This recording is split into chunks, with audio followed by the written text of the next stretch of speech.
Debt market update, May 2022. The G-Sec yields rose sharply across the curve in May 2022 on the back of hike in the policy repo rate by 40 basis points to 4.4% in an unscheduled meeting by MPC. RBI also raised the CRR by 50 basis points to 4.5%, thus reducing banking system liquidity by approximately INR 87,000 crores. Further, the fiscal measures announced by the centre to control inflation, like increasing fertilizer subsidy, reduction in auto fuel duties, reducing custom duties, etc., increase the risk of additional fiscal borrowings for FY23. The urgency of rate hike by RBI surprised the market, and now investors are expecting aggressive rate hikes and liquidity withdrawal by RBI over the next 12 months. This has resulted in yield curve flattening during the month. G-Sec yields were also impacted by volatility in the US yields, elevated global and domestic inflation, etc. The 10-year benchmark yield ended the month at 7.42%, 28 basis points higher than last month. The rise in yields at the short end was higher, and 1-year G-Sec bond yield rose by 90 basis points to 6%.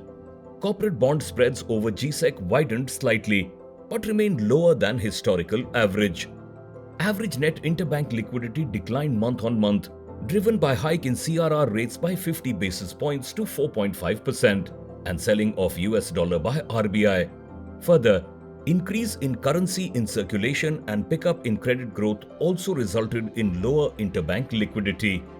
FPIs bought net debt worth $0.4 billion in May 2022, as against net outflows of $0.7 billion in April 2022.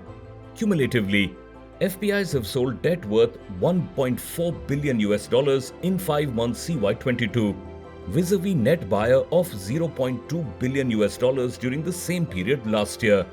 Overnight interest swaps are pricing in aggressively rate hikes and low liquidity over the next 12 months. These developments have flattened the yield curve significantly compared to end of CY21. Outlook. The surge in yield since the beginning of CY22 has been driven by multiple factors, including large government bond supply, lower RBI intervention, elevated inflation, acceleration in monetary policy normalization globally, etc. This was further aggravated by Russia-Ukraine conflict, which impacted the energy, commodities and food prices significantly. RBI, which was maintaining supportive monetary stance till FY22, moved towards normalization in April 2022 and followed it with 40 basis points rate hike in May 2022 as persistently high inflation posed the risk of inflation expectations getting de-anchored. While the action on policy rates was largely expected in the scheduled June 2022 MPC meeting, the urgency of policy action along with hike in CRR came in as a surprise.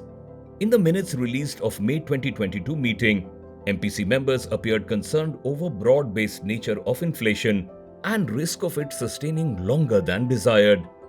Going forward, elevated commodity and energy prices, large government borrowing program, resilient CPI and WPI, high SLR holding of banks, accelerated tightening by major global central banks, etc., are likely to put upward pressure on yields.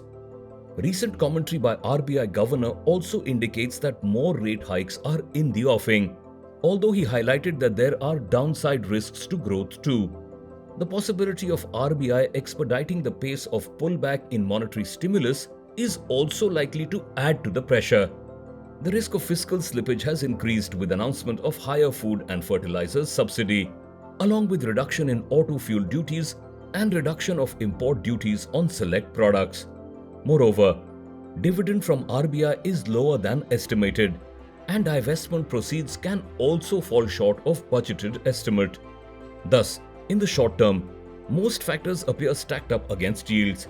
However, these factors have been prevailing for some time now, and the impact has been priced in, to a large extent, in the current yield levels, considering 10-year yields have increased by 90 to 100 basis points in the current calendar year. Hike in CRR and expected widening of current account deficit and consequently negative balance of payment in FY23 is likely to lower aggregate system liquidity over time. and thus could open up space for conducting OMO purchases by RBI in the second half of the year. On an overall basis, in our view, yields are likely to trade with an upward bias in the near term.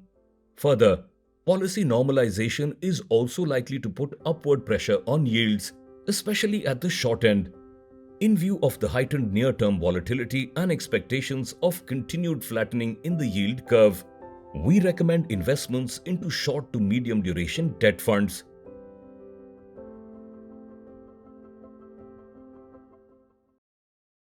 Mutual fund investments are subject to market risks. Read all scheme-related documents carefully.